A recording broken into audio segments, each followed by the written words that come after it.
Poltergeists are usually associated with an individual. Hauntings seem to be connected with an area. A house, usually. Poltergeist disturbances are fairly short duration, perhaps a couple of months. Hauntings can go on for years. Broadcasting live from the dark and cold dungeons deep beneath the KLAV studios in Las Vegas, Nevada. Prepare yourselves to be taken away into another dimension as we now have control over your thoughts, fears, and perspective of the unexplained world you dare not speak of. With your hosts, Lindsay Knight and Michael Knight. Ladies and gentlemen, we now open the gates to the paranormal and beyond.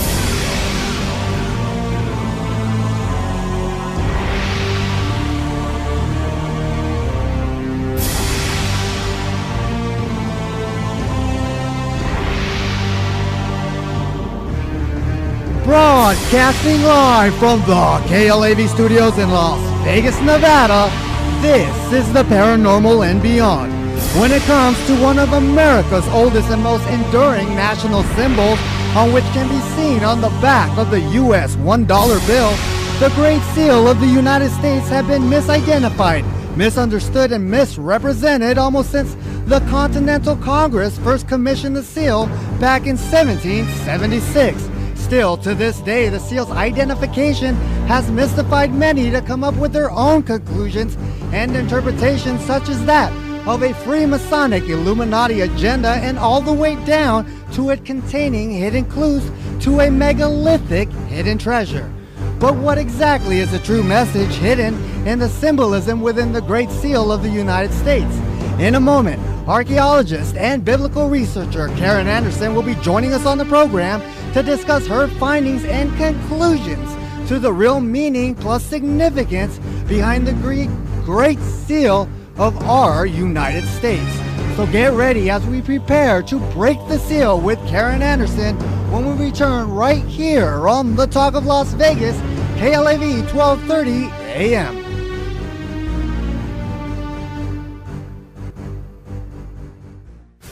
Your ticket to the unknown is at KnightsParanormalResearchSociety.com. UFOs, ghosts, aliens, hauntings, mysterious places, and more can be found at KnightsParanormalResearchSociety.com. Knights with a K, ParanormalResearchSociety.com. Based out of Las Vegas, Nevada, Knights Paranormal Research Society is owned and operated by the renowned brother and sister team of Michael and Lindsay Knight. Seeing is believing. And at KnightsParanormalResearchSociety.com, you're going to believe.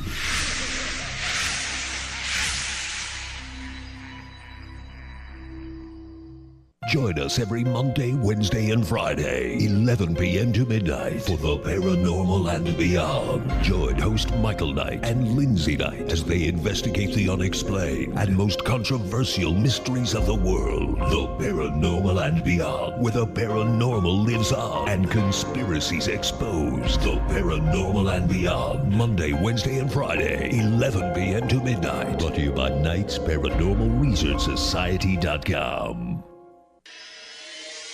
Just because you've seen it in the news doesn't mean it's real. So you're telling me you got physically attacked by a ghost? Like, I can tell you right now, I believe in the paranormal more than I believe in our government. There are so many mysteries out there that are still yet to be explained.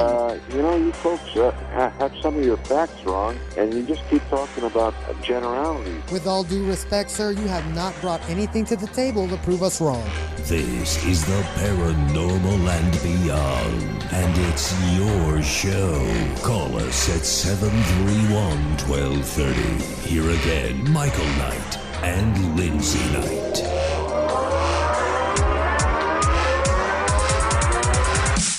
Welcome back to another brand new edition of the Paranormal and Beyond. But first, be sure to check us out at Knights Paranormal Research Society.com, where you can link up to all the past shows by simply clicking on that archive link above. That's Tonight's Paranormal Research Society.com. Ever want to get in acting? Well, it's easy. Simply log on to HollywoodBoundActingAcademy.com. Again, that's HollywoodBoundActingAcademy.com. Special shout out to all those listening online through the KLAV 1230am.com website, and all of you guys out there driving around in the Vegas Valley listening to us on your stereos. I'm your host, Michael Knight. Joined alongside of me is your hostess, Lindsay Knight, and the infamous Jessica Johns of Wartime Paranormal, and David Gleason of the EOG Sports Hour, which can be heard here Monday through Friday on this station from 10 to 11. How are you all doing? We're doing good. I'm doing good. Not to speak on behalf of the two lovely ladies. No. I'm doing well. I can't, I can't wait to talk about this subject. Oh, it's going to be a good subject, but first I want to give a special shout out to Tammy Holloman out there looking pretty, listening to us through the KLAV1230am.com streamer.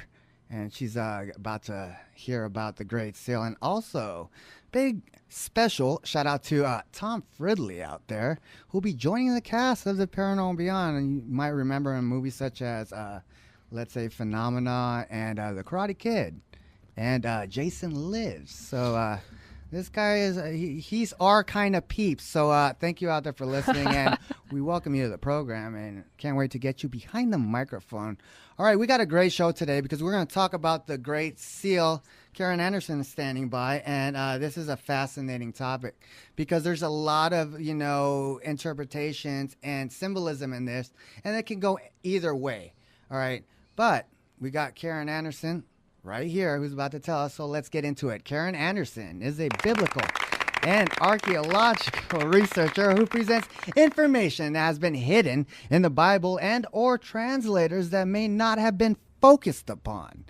She also worked with the late Vendell Jones, who was known as the real Indiana Jones, at his archaeological dig in 1992, searching for the Tabernacle of Israel. Karin has been featured repeatedly on such shows as The Prophecy Hour, The Prophecy Club, and numerous radio and television broadcasts such as CNN, TBN, and Coast to Coast. Not just an armchair researcher, Karin has had much direct and meaningful discussions with prominent men in Israel, both secular and religious, as well as leaders of Islam at the Mosque of Omar. Currently, she has been heard in over 84 countries, where some of her popular topics include the recovery of nearly 900 pounds of holy incense from the last temple period, just before it was desecration, which was given over to the Temple Institute. Karin, along with her husband, Karin Anderson, are no doubt one of the best biblical and archaeology researchers with over 50 years of combined experience and studies in the field, whereupon drawing from varied sources such as the Torah, the Zohar, the Midrash, the Targum, the Nag Hammadi, and the Book of the Dead, including other rare sources that are still in existence today. Karin has been fortunate enough to have made several trips to both Israel and Egypt to research on actual site excavations, and we are fortunate enough to have her here now with us on the program to share her research behind the Great Seal. The Paranormal Beyond would like to welcome to the show Karin Anderson. How you doing, Karin? Wonderful, thank you. All right, interesting topic. And before we get into this, there's so many interpretations when it comes to the Great Seal. A lot of it, trust me, a lot of it has to do with the Illuminati. And your research goes in a different direction, does it? Well, actually, the Illuminati knows about the vision of Jacob, and they're actually the same direction. It's just what we're dealing with is two forces. One is the Son of Man, who comes from one end of the heavens onto the other, who we would recognize as Yeshua or Yehoshua, the one we call Jesus. And two is the liar, who's going to come and say, the Son of Man has not come. I believe that this will be Judas, that he is within the tabernacle place, which is in the desert wilderness, and that his carcass is within the secret place, and that he's the one that Jesus warned us against. And all of this, when he raises, he will say the Son of Man has not come in the flesh.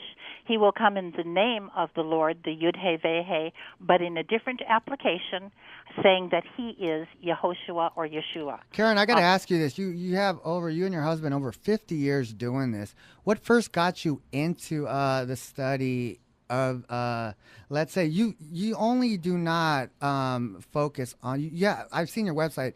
You do a lot when it comes to biblical as well as prophecy and stuff like that. But what brought you, just in general, to the topics that you research? Well, my husband and I, when we were part of an archaeological dig by Vendel Jones, he had found the incense from the last temple period. And at that time, several events took place. This was 22 years ago. And what had happened is that God told us to burn this incense. It was legal to burn because the incenses had changed, so this was later found out by the rabbis, and they had given us some regarding our being there for the dig. Vendel Jones had found this red incense, and God told us to burn it. Things happened within that, but also as we're coming now to a war that's getting ready to take place in Israel, a declaration has to come forward. It is to be received by Israel, and they are to say it is the truth, and it must come forward with someone who God told to burn the incense. And so because we burned the incense, we believe that we have the right to explain the vision of Jacob, and that vision is shown on the dollar bill. It can be a good or evil symbol, depending on who you're going to accept as the Son of Man coming from one end of the heavens onto the other.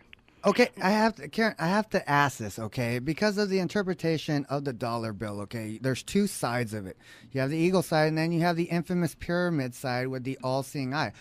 Throughout history, I mean, I won't say misinterpretation, but the interpretation, it can go so sinister. You know, your direction is more serene as, like, let's say, speaking about Jerusalem and stuff like that. Well, within the heavens, the math and the prototypes are going to show you exactly, so they really can't be denied. The two seals, like you were saying, on the two sides, are actually combined in a Great Seal prototype by Walter Raleigh. Karin, I'm sorry, I don't mean to cut you off, but I do want to... let's just go over the two seals, both sides, what they have on them. So right. the symbology on the seal, right, so that people get some kind of... or everybody could just take out a dollar bill. There you go. Take out the dollar bill. Unless you're really that broke, you know, then turn on your laptop. If you could just go over with us the first side with the bald eagle, and then the second side with the all-seeing eye and the pyramid. Right. You have two different sides, and one is an eagle, and above the eagle's head are two interlocked triangles. And a triangle is a symbol of a pyramid, and the eagle is supposed to be the messenger. The eagle is also a symbol from the tribe of Dan. I'm from the tribe of Dan, and I'm stepping forward to be the messenger for the seal on the dollar bill. And the prototype for this, the symbol of the eye on one side and of the cloud on the other side of the Great Seal, if they were joined together, you would have an eye in a cloud. The Masonic Handbook tells you the eye is the sun, and Walter Raleigh made a prototype that was for this used in the Great Seal. The eye in the sun is shown above the earth and outside the earth, and that's the key, that it's dealing with the apparent travel of the sun and the sun at its height. The concept of the pyramid that you're seeing on the dollar bill is not the celestial pyramid. I mean, it's not the pyramid that we see in Cairo. It is a celestial pyramid. We know this because it has 72 bricks, and according to the ancient study, there were 72 deacons within the celestial heavens, 36 in the northern hemisphere, 36 in the southern hemisphere. Now, I work with the Greek zodiac to explain these things because the Greeks had accurate star placement. I could do it with the Egyptian zodiac, but it would take a lot longer to explain. But basically what happens is what the pyramid is, what the Great Seal is telling you, has to do with the sun at its height, according to the autumn equinox, at the time that Jacob beheld a vision, and that vision is called the Vision of Jacob, or the vision is a sealed book, and the seals are the seals of the universe, the four corners, height, depth, and time. Now, those seals are within the book of Revelation. The four corners are the lion, ox, eagle, and man, and there actually is a king within the center of the celestial heavens, and he is one whose name is the branch. So looking to the heavens, all the words of the book of Revelation can actually be understood because the star names within the heavens deal with this tabernacle that you're to see within the heavens. And as you see this tabernacle, you begin to understand, and this is Masonic understanding as well as understanding of the Jews. The Masons tap into the understanding of the Jews. And this all has to do with the history of the world. This is also within Walter Raleigh's study, and you can find this on my site, in my site called Way to Zion. You can type in Karin Anderson and Way to Zion, or you could go through Astronomical Book of Revelation and wind up there. And then you can take a look at this. Underneath the eye over the earth, Walter Raleigh shows a picture of Virgo. She's the woman whose face is like unto the sun in the book of Revelation. You also see her having a son who is raised up to be the heavens. And this is the story of the apparent travel of the sun known all over the world. Walter Raleigh on one side shows you a picture of Isis, and Masonic Handbook tells you that the story of Virgo and the child and the story of Isis is all the same, that there's a story there that's just as applicable to paganism as there is to Christianity. Okay, there you go. The paganism part, because my understanding of Freemasonry and the way their whole thing is, their belief is very Luciferian. And this is why, we've done research on the seal. Maybe it's totally opposite, and this is where the misinterpretation comes from, because we know what can you say about the Novus Ordo? Well, I think that's the key message on there as well, right? Is that on the scroll where you could see like that, it says Novus Ordo Seclorum, which is Latin for New Order of the Ages, and it's synonymous for the New World Order. Do you think, Karin, they're just tying stuff together to make it sound more devious than it really is supposed to mean? What you're looking at is a duality, and you'll be seeing as we're going forward for the world stage, such as Shakespeare said, the stage, the whole world is a stage. And what you're going to be seeing in so many ways are that the Prince of Darkness is manifesting himself as the Prince of Light. Okay, that makes a lot of sense now. So, because we all know when it comes to, let's say, the New World Order, the adaptation of that all-seeing eye is everywhere, and that refers to them. I don't know if that is their logo to say, but when we talk about stuff that are like that, because when we come back to July 1776, Benjamin Franklin, John Adams, Thomas Jefferson was given the task. These were Freemasonic people who were in Freemasonry, and so were they putting it in the sense of biblical terms like that, or was it something else? Was it, like you said, was it a duality, basically one of each? Well, let me explain. Masonry isn't in itself something bad. They built Solomon's temple and temples all over the world. And Maimonides explained that looking to the heavens, the stars, which are, the Bible says the stars are signs, and God made the stars, and he called them out by name. And Maimonides stated at first everybody knew that they were servants in God's temple, but later they worshiped the creation rather than the Creator. So historically, stars aren't bad, but if you use them as a symbol, if you use a Draco, who's this dragon serpent, as a symbol to bow down to, and call him Bel, such as in Babylon, then God is against these things. But the stars themselves tell a story within the heavens, and in the heavens there are 7 men who battle against 7 serpents. One is Draco, but he has 7 heads, and there are 7 serpents there, and 7 men. And as they do this, they ascend and descend within this temple in such a way that when you see it, you realize it's not something that's just to do with Isis, okay? The story of Isis has to do with her child is Horus, which is really another name for Orion. And the story of Orion has to do with a war getting ready to take place where Israel is told, seek him who made the 7 stars, who pours the waters down upon the face of the earth. So Orion is really important here. In fact, in studying the Dead Sea Scrolls, the Dead Sea Scroll Committee is called Orion because they know the secrets that are hidden under this. And when the secrets are known, they will call the tribes of Israel, but at the same time, the forces of evil are going to amass under the one who will be this Bel or Belial, another name, and the Gnostic Christians called him the son of perdition, and I believe that is the Antichrist who will prove to be Judas, and all of this is part of a story that is explained both in the book of Revelations and also within several other books, but I want to call your attention also to the Dead Sea Scrolls as a library that was to come forward at the time of the end to teach the end-time saints. I like to think of one of the earliest books there as being the Book of Enoch, and in it said it was to the elect, through the elect who would save it, to bring, it was from the elect, to the elect, through the elect.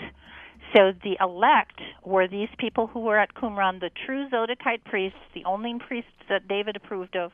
They were to be active in the last temples spoken of within the Bible as well, within the book of Ezekiel.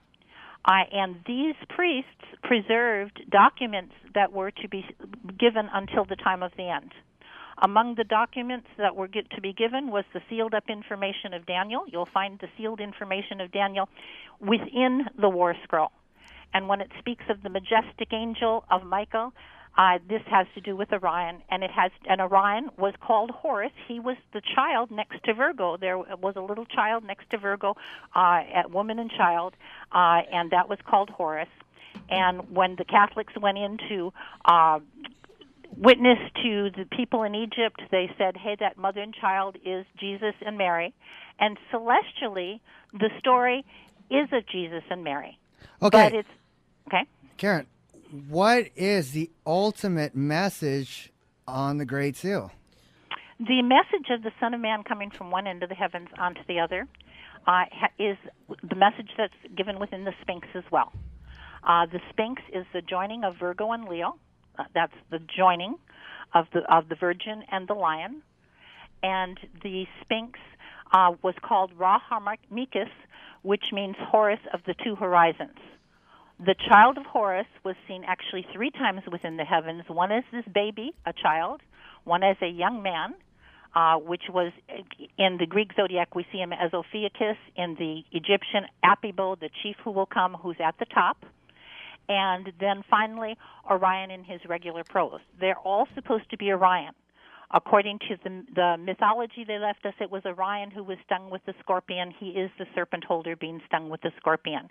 And according to the mythology, it was this serpent holder then became known as Asclepius or Imhotep, the probable builder of the pyramid. He's the only one connected with a star symbol, any star symbol that was living. And if this man hangs upside down, the crown within his head is actually the chief cornerstone of the celestial pyramid. Okay, I got to ask you this, Karin. Was this when this was a commission, the Great Seal, and it's finalized? Because I know they did several versions of it, and this was actually went and was published. Was this the meaning that the forefathers was trying to put out to generation to generation? Yes, actually what you can see is that what it is called to bring home Israel. In a proposed symbol that didn't get accepted for the Great Seal, we see the theme of the Exodus theme linked with the American rebellion to the English tyrants, but also holding a secret meaning of the tribes returning when Ephraim's tables will be full of vomit and there'd be no place clean. The picture of the original Exodus as Israel crossed the Red Sea is there. The Pharaoh looked up in the crossing of the Red Sea. He saw the eye of God and realized it was for Israel. And the Lord looked onto the host of the Egyptians through a pillar of cloud, a fire and cloud, they said. So what this is talking about is another Exodus that's supposed to take place, when tyranny will again rule within America, and we see this may be happening very, very soon. So this is more like a prophetic thing. Right. So the eye is the sun, the cloud is the cloud nebula in Scorpio. Here the celestial chief was. Once a year, the sun, which is our cornerstone, joins the celestial chief. And when John spoke of, and this was at the height of the equinox, 2455 BC, the autumn equinox stood, and there was light on one side and darkness on the other side. And what you see within the pyramid model that we had talked about that was used, we see actually two silver trumpets being blown on top of the pyramid model that was given by Walter Raleigh. And the silver trumpets are for calling an assembly. One angel is shown within light, and the other angel is shown within darkness. And the concept is that when this seal is known, the children of light will gather, and the children of darkness will gather. And it's all over this celestial prototype. And the math in the Great Pyramid proves this prototype. It's not an accident, and the Bible tells you it, along with a seal God made upon the earth, a hand, his handprint, that Jerusalem is engraven in the palm of his hand, and a face called the face of Jacob. All right. That can only be seen when we turn the world upside down, and then we understand how this vision of Jacob is personified and explained. Karin, I got to ask you this. You study like all deities, right? When it comes to okay, we're going to take a quick break because I want to ask you about the text itself, like the Gnostic text and all this. I got a lot of people ask me about the Bible itself, and just going back to ancient texts and the credibility and everything itself, and getting more about the seal. And we're going to do that when we return right here with Karin Anderson on the Paranormal Beyond. So stay tuned. You're listening to the Paranormal and Beyond. Join us at 731-1230. That's 731-1230. Lindsay and Michael return after this. Join us every Monday, Wednesday, and Friday, 11 p.m. to midnight, for the Paranormal and Beyond. Join host Michael Knight and Lindsay Knight as they investigate the unexplained and most controversial mysteries of the world. The Paranormal and Beyond, where the paranormal lives on and conspiracies exposed. The Paranormal and Beyond, Monday, Wednesday, and Friday, 11 p.m. to midnight. Brought to you by Knight's Paranormal Research Society.com. Your ticket to the unknown is at Knight's Paranormal Research Society.com. UFOs, ghosts, aliens, hauntings, mysterious places, and more can be found at Knight's Paranormal Research Society.com. Knights with a K, Paranormal Research Society.com. Based out of Las Vegas, Nevada, Knights Paranormal Research Society is owned and operated by the renowned brother and sister team of Michael and Lindsay Knight. Seeing is believing. And at Knight's Paranormal Research Society.com, you're going to believe.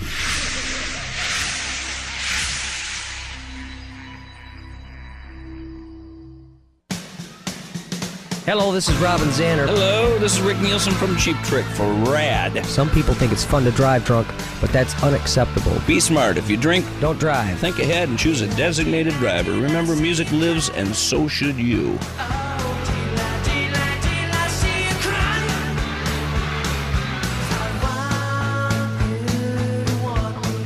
A public service message brought to you by the U.S. Department of Transportation, RAD, the National Association of Broadcasters, and the Ad Council.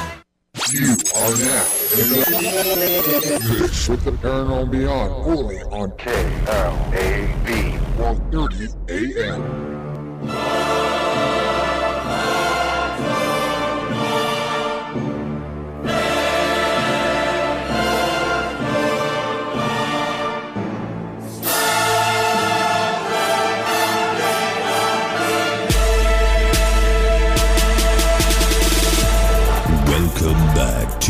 Paranormal and Beyond. Join us at 731-1230. Here again, Lindsay and Michael. All right, if you're just tuning in, we are talking with archaeologist and biblical research, Karin Anderson. But remember to check us out at, Knight's Paranormal Research Society.com. All right, let's get back to it. Karin, off topic a little bit, okay? There's been a lot of debate when it comes to the Bible, and I finally got you on a show who's been researching with over 50 years. I would like to ask you, okay, what about the missing books in the Bible? What's your take on that? Do they have any credence, or was it just the whole Constantine the Great just throwing out to please the people? Okay. Which are you talking? The Gnostic text? What missing books are you talking about?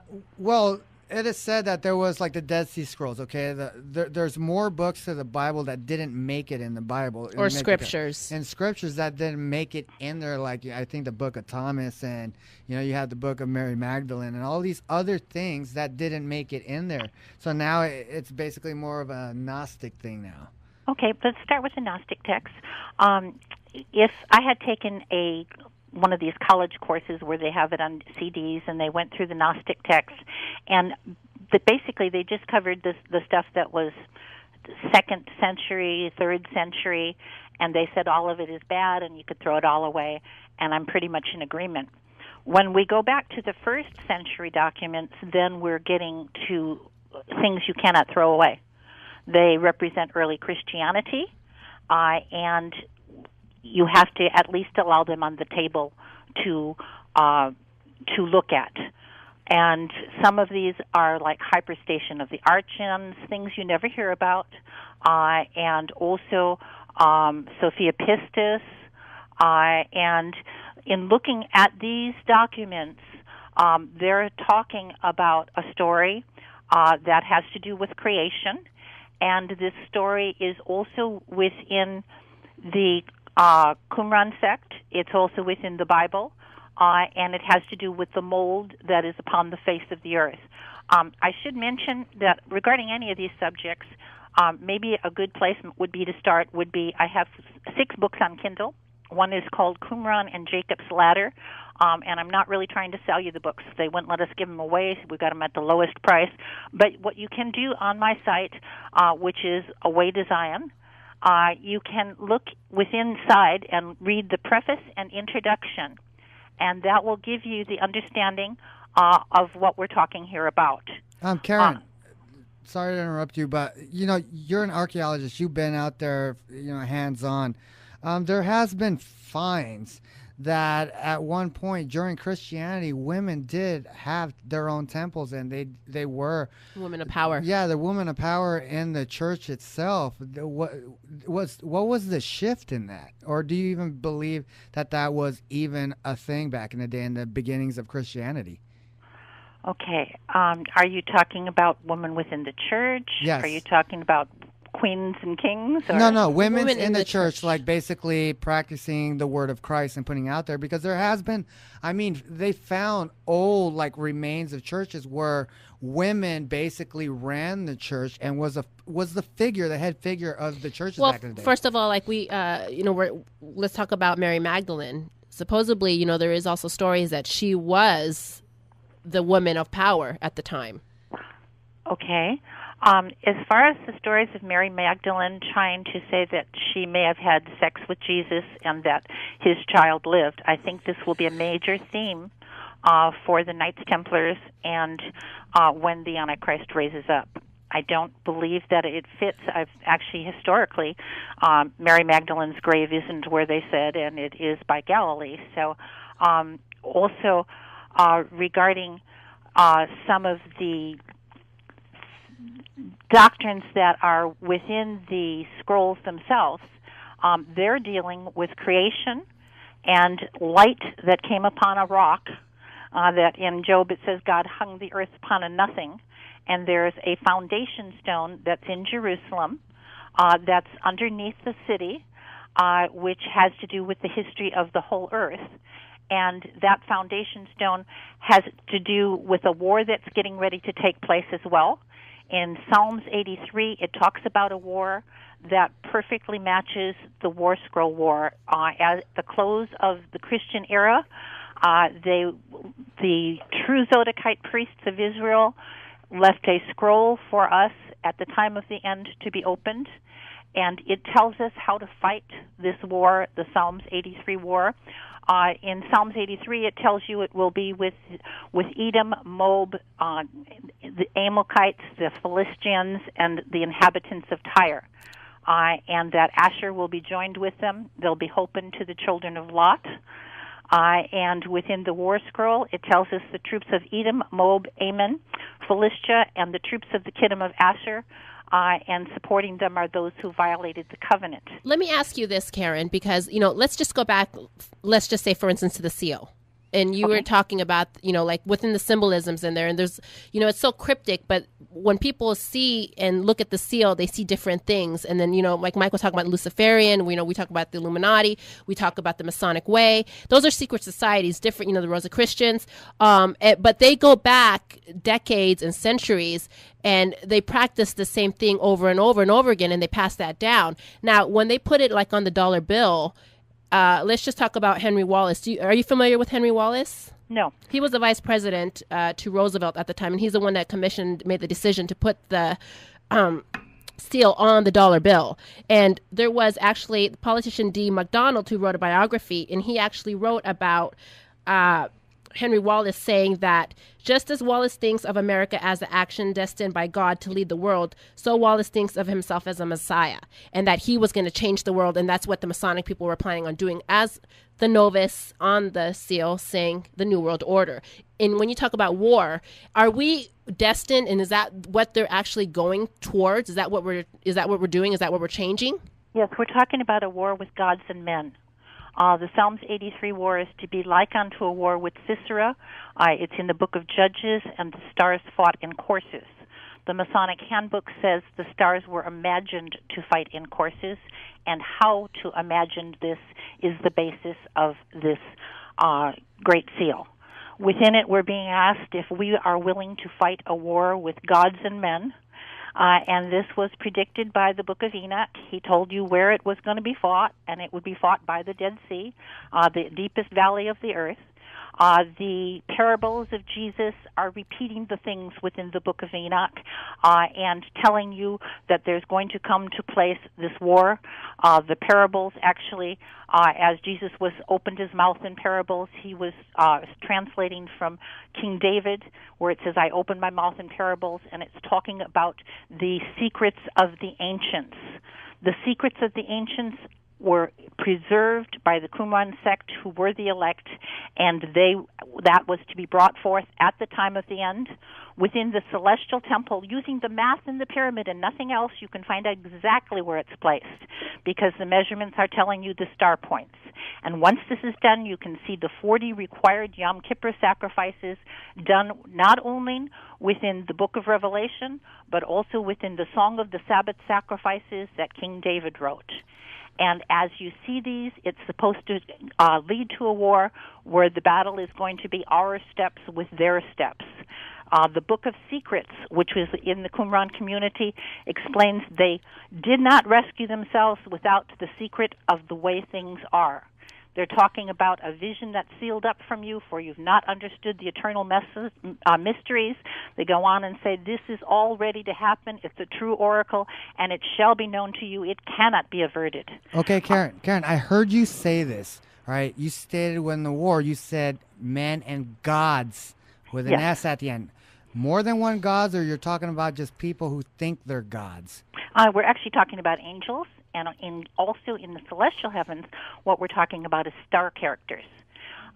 For example, within the book of Revelation, they say there's war in heaven, Michael and his angels. So at that point, we're looking at Ophiuchus or the serpent holder, to be an image of Michael. He's standing on a star, Akron, meaning war. It's at this point the war was in heaven between light and darkness. And the concept is that we've just taken a starman and labeled him with one of the angels within the celestial heavens. Okay, I have to ask you this as well. When you keep saying war and with angels and gods and what have you, for years and eons, we've been fighting wars since the beginning of time.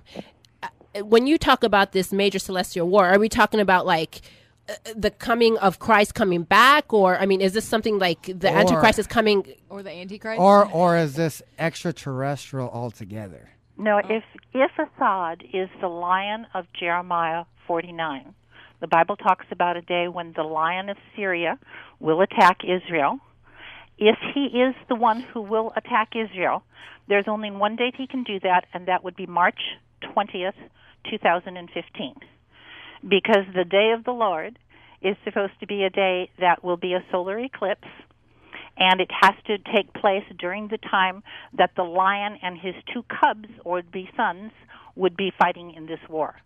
And his sons, when they grow old enough to not be young lions, at that between now and then there will be 3 solar eclipses, and only one qualifies. And it's not only the date that's called in Jeremiah 49, it's called the time appointed. But there are so many events that are taking place with this time appointed. We know it's a future war because God tells you it'll be the time with strange slips, the wine with strange slips. And Israel has made a wine that if you put it in the refrigerator for a certain period of time, you can bring it out and start over again. And God's telling you at the very time you're putting this out, which would be King's Planning Day, from the evening that you do, that's when this attack is going to take place. And when you put all the things that have to be required for this date, it would have to take place on that particular day, which also is a time of a solar eclipse and also supposed to be high tides to come over the city of Tyre. It will be the time of a neb tide, which when you add that to a solar eclipse, will assure the storms and everything that are supposed to take place for this war. If we were to understand that this is at the time of a year of revision or a sabbatical year prior to a jubilee year, we would understand why the war scroll is so important, because it predicted that time. Are we going towards an enlightenment? And let me ask you this, and I don't know if you can answer this or not, but when it came to like Thomas Jefferson, George Washington, the people who put this together, like as far as like the Great Seal, and I know they're supposed to be cryptic, they're a secret society. Why would they put these things, these little itsy bitsy pieces, so that people can see and read? I mean, like, and not fully understand. Well, I understand a little bit now, Karin, because when you're talking, see, I was really like focused on that, Illuminati stuff, because there's a lot of stuff out there, and now I understand why the dollar says "In God We Trust." Right? If they were Luciferian, they wouldn't put that. So it does make sense and put things in light. Right. What happened is I burned the incense in the Great Pyramid from the Holy Temple. And when I did so, I beheld a vision of an eagle carrying the 3 arrows. I'd also had burned the incense when we were part of the dig, because what had happened to me was I was the one who had winnowed the incense on my first day, and I started to winnow the incense. A lady came and says, "No, that's my job. I've been here a number of years." And the next day, what happened was I went, as I was going home at that day, I prayed, and I said, "God, I really feel I'm supposed to be doing this for some reason." And the next day, everybody almost on the whole dig got sick. There were like 27 people, and only 7 showed up, and I got to winnow the incense. When I returned home, I read the run out of Deuteronomy 34, and it was talking about the strangers who would come and how they were supposed to dig up a treasure from the shoulder of the hill, the incense, and to burn it. And so my husband and I tested God on this. We asked for a sign. We went to the lunchroom, and Vendel was there, and he was kidding. He said, "Some of us, what we ought to do is gather some of this and burn it." He was kidding. We were not. And the instructions within Deuteronomy 34 also said how to burn it. You had to spin around 3 times, breathe deeply, and so forth. And then when I did so, I beheld a vision of my angel. Afterwards, God spoke to me, and he said, "As proof this happened, tomorrow the world news will pick you." And they did. He had me pick 3 questions, and they asked them in order. And so these are things that God had foretold within this book of Deuteronomy 34. It's predicting a war where 10,000 will fall at one side, 1,000 on the other side. And God is saying he will smite the loins of those who come against you. The war scroll tells the men to go out and to have their loins cleansed because there will be angels there. Okay, are we talking about an apocalyptic war, or are we talking about book of Revelations coming true? Are we talking about the end and the rebirth of mankind? What we're talking about is that the pit of hell will be opened. The Antichrist, when he comes, the word Satan is also used by the Jews as Samuel is the name for Satan, and it means the blind god. And the blind god will be the Antichrist, who will wind up as a king within the city of Tyre, and he will be leading men to war. In the first war, he won't fall in the pit. He's going to lead men for 40 years to fall into a pit at the Dead Sea, by the circle of the Dead Sea, by the area which was called Gilgal, where the tabernacle was located. Underneath this is the pit of hell. And this foundation stone that's in Jerusalem will descend. It's called the Star out of Jacob that will descend on Moab. It does so within this war. It will break open a fault going all the way up to Galilee, and the people who are being asked to fight this war, it's spoken of also within Deuteronomy 34, and the war is going to be a war where the children of God are going to come, and they'll be on this side of this mountain. God will give them sure-footedness as they're pushing the people into the pit. It talks about they have to have special shields in Deuteronomy 34, as it does within the war. And the people who are to lead it are to be people who burned the incense, and also they're supposed to be able to teach Israel the law and the statutes. In my book, Song of Sabbath Sacrifices, is actually my book called Seven Spirits and also Seven Princes. You'll be able to see the Yom Kippur statutes take place within this pyramid as it's laid mathematically according to the math that's in the pyramid. The math in the pyramid tells you that how to lay the celestial house of the sun. And as you do so, that which is in heaven is also on the earth. That just as there's a pit in the earth, there's also a pit in the heavens. It's in the belly of the whale. In the apparent travel of the sun dies on Passover, disappears into the belly of the whale 3 days and 3 nights, and raises up within the Pleiades, which is called Jonah. Also, the Pleiades is called the dove, which is also the story of Jonah and the whale. All right, here's the $1 million question everybody wants to know. Is the Antichrist already here? I believe the Antichrist is within the tabernacle, not the temple. 2 Thessalonians tells you that he's in the tabernacle. Jesus tells you that there's a carcass in the secret place, and if they say it's him, believe it not. Within the Isaiah 28, it talks about that God will overflow the hiding place. When the water overflows the hiding place, he will disannul Israel's covenant with death. The only time that Israel ever made a covenant with death, they made a covenant with Judas as the death angel had entered into him. The words within Isaiah 28 say he has placed aside a thing of naught. He has placed aside the just for a thing of naught.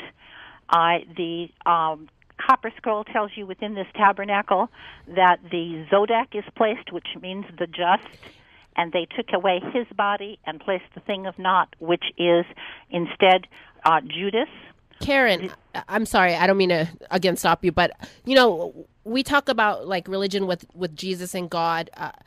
There's so many different religions in this earth, and everybody believes in so many different things. I mean, what is the purpose of this one? I don't even know how to say it. Karin, when it comes to let's say the end times, and what does it say for the other people? In different books, they have almost the same interpretation, but just put in a different way. Is that correct?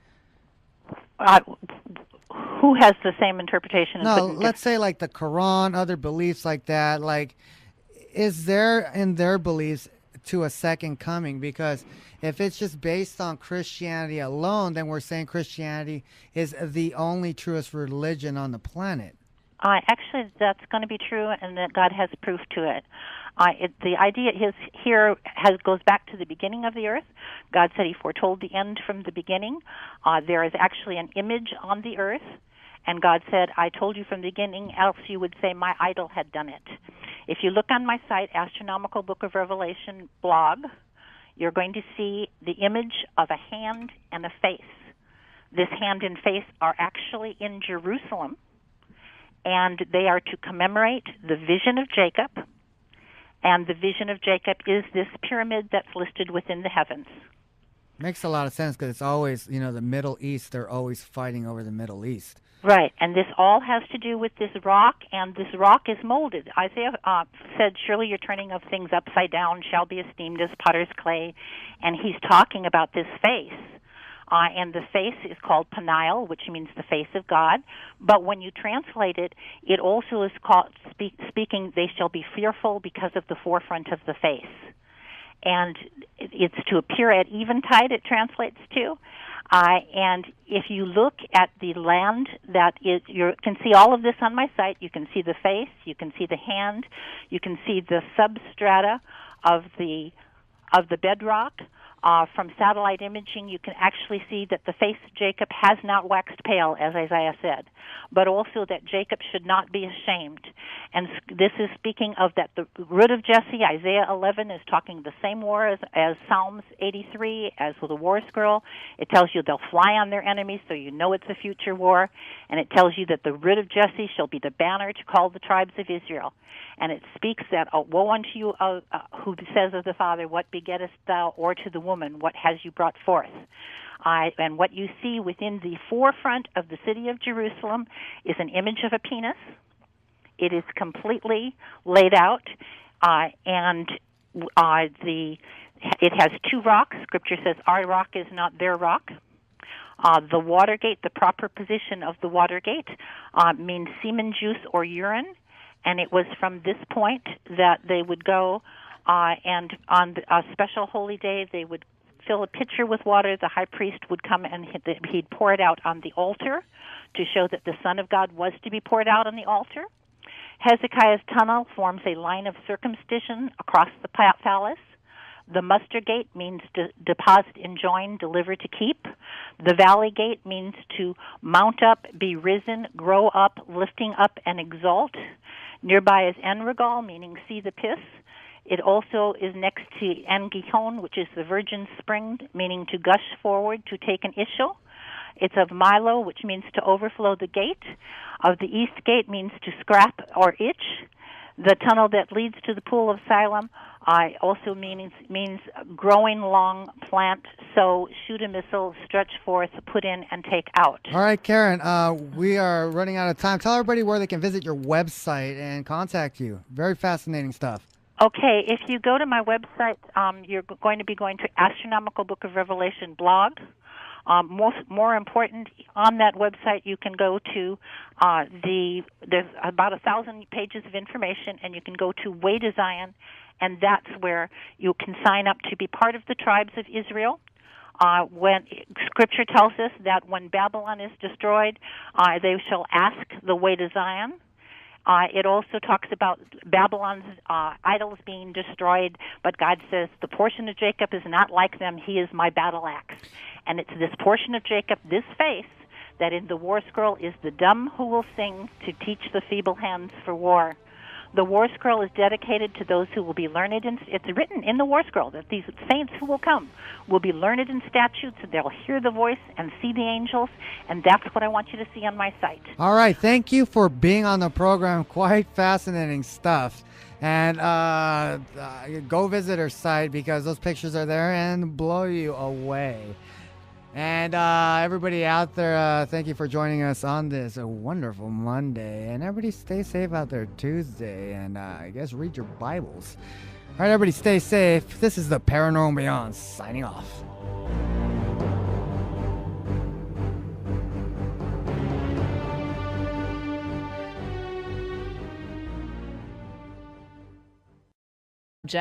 Oh, it's going to be a good subject, but first I want to give a special shout out to Tammy Holloman out there looking pretty, listening to us through the KLAV 1230am.com streamer. and she's about to hear about the Great Seal. And also, big special shout out to Tom Fridley out there, who'll be joining the cast of the Paranormal Beyond. And you might remember in movies such as, let's say, Phenomena and The Karate Kid and Jason Lives. So this guy is, he's our kind of peeps. So thank you out there for listening, and we welcome you to the program, and can't wait to get you behind the microphone. All right, we got a great show today because we're going to talk about the Great Seal. Karin Anderson is standing by, and this is a fascinating topic because there's a lot of, interpretations and symbolism in this, and it can go either way.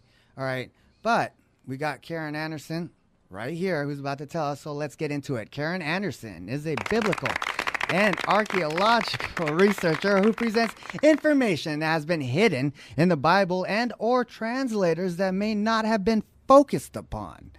She also worked with the late Vendell Jones, who was known as the real Indiana Jones, at his archaeological dig in 1992, searching for the Tabernacle of Israel. Karin has been featured repeatedly on such shows as The Prophecy Hour, The Prophecy Club, and numerous radio and television broadcasts such as CNN, TBN, and Coast to Coast.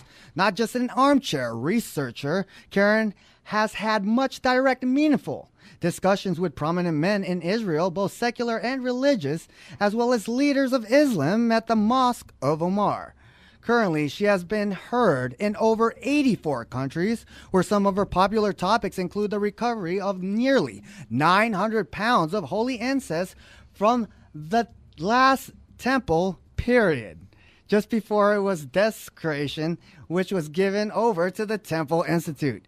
Karin, Paranormal and Beyond, where the paranormal lives on and conspiracies exposed. The Paranormal and Beyond, Monday, Wednesday, and Friday, 11 p.m. to midnight. Brought to you by Knight's Paranormal Research Society.com.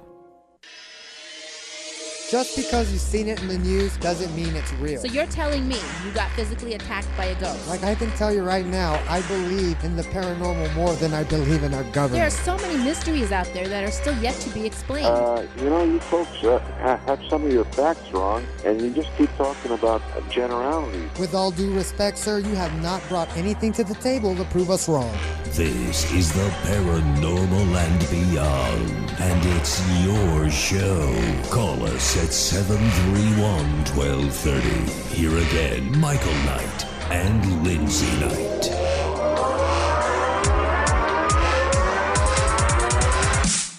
Welcome back to another brand new edition of the Paranormal and Beyond. But first, be sure to check us out at Knight's Paranormal Research Society.com, where you can link up to all the past shows by simply clicking on that archive link above. That's Knight's Paranormal Research Society.com. Ever want to get in acting? Well, it's easy. Simply log on to HollywoodBoundActingAcademy.com. Again, that's HollywoodBoundActingAcademy.com. Special shout out to all those listening online through the KLAV 1230am.com website, and all of you guys out there driving around in the Vegas Valley listening to us on your stereos. I'm your host, Michael Knight. Joined alongside of me is your hostess, Lindsay Knight, and the infamous Jessica Johns of Wartime Paranormal, and David Gleason of the EOG Sports Hour, which can be heard here Monday through Friday on this station from 10 to 11. How are you all doing? We're doing good. I'm doing good. Not to speak on behalf of the two lovely ladies. No. I'm doing well. I can't, I can't wait to talk about this subject. Along with her husband, Karin Anderson,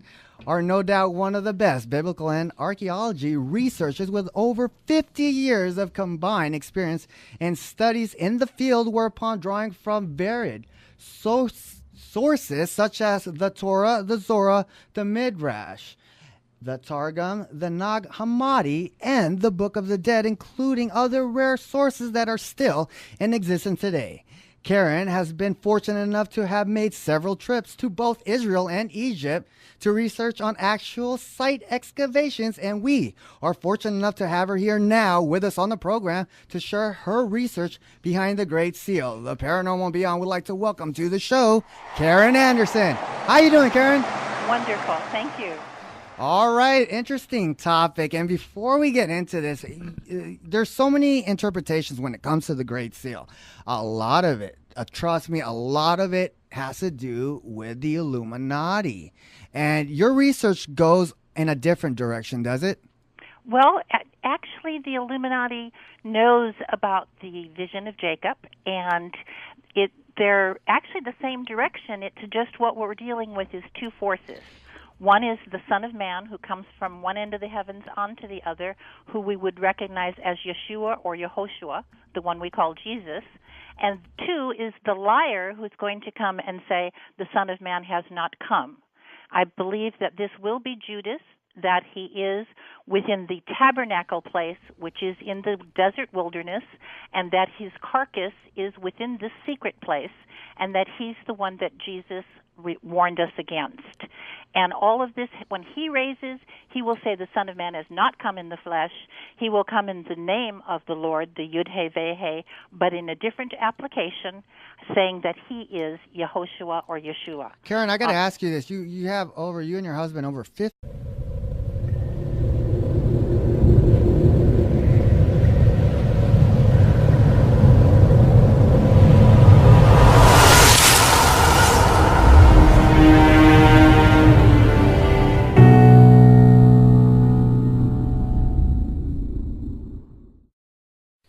Poltergeists are usually associated with an individual.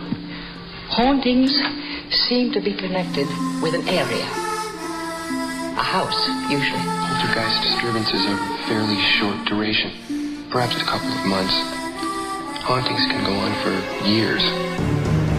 Broadcasting live from the dark and cold dungeons deep beneath the KLAV studios in Las Vegas, Nevada. Prepare yourselves to be taken away into another dimension as we now have control over your thoughts, fears, and perspective of the unexplained world you dare not speak of. With your hosts, Lindsay Knight and Michael Knight. Ladies and gentlemen, we now open the gates to the paranormal and beyond.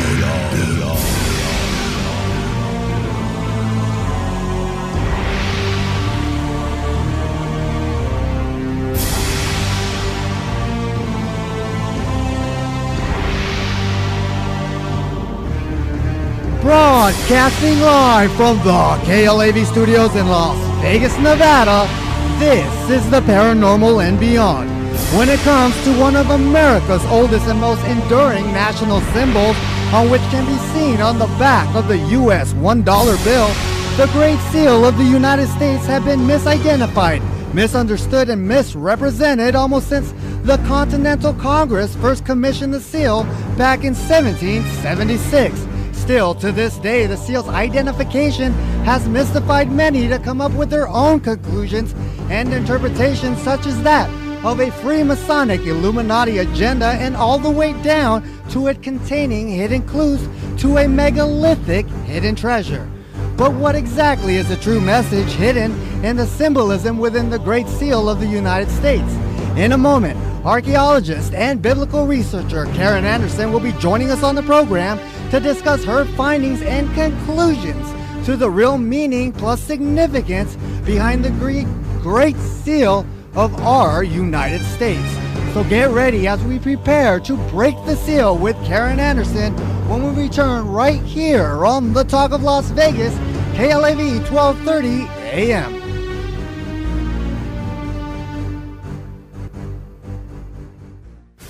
Your ticket to the unknown is at KnightsParanormalResearchSociety.com. UFOs, ghosts, aliens, hauntings, mysterious places, and more can be found at KnightsParanormalResearchSociety.com. Knights with a K, ParanormalResearchSociety.com. Based out of Las Vegas, Nevada, Knights Paranormal Research Society is owned and operated by the renowned brother and sister team of Michael and Lindsay Knight. Seeing is believing. And at KnightsParanormalResearchSociety.com, you're going to believe.